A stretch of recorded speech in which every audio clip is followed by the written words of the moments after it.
আমি হরিপদ দাস। আমার স্বরচিত একটি লেখা বসন্তের আবিরের রঙে। ফাগুনে কুহু কুহু ডাকছে কোকিল, তার মিষ্টি ডাকেই জানান দিয়ে যায়, এসেছে বসন্ত, এসেছে হোলি, আমরা ত্রিভুবনে খেলব হোলি। আবিরের রঙে রাঙিয়ে দেব ছোট বড় সকলের মুখ। তোমাদের গায়ের সাদা জামাটা রঙে ছুঁয়ে যাক, আবিরের রঙে লাল হয়ে উঠুক। বড়দের চরণে আবির দিয়ে ছোট বড় সকলে করি প্রণাম। শত্রু মিত্র সকলকে রঙে রাঙিয়ে দিয়ে করি আলিঙ্গন।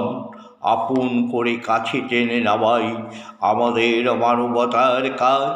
এরই নাম বসন্তের দোল উৎসব।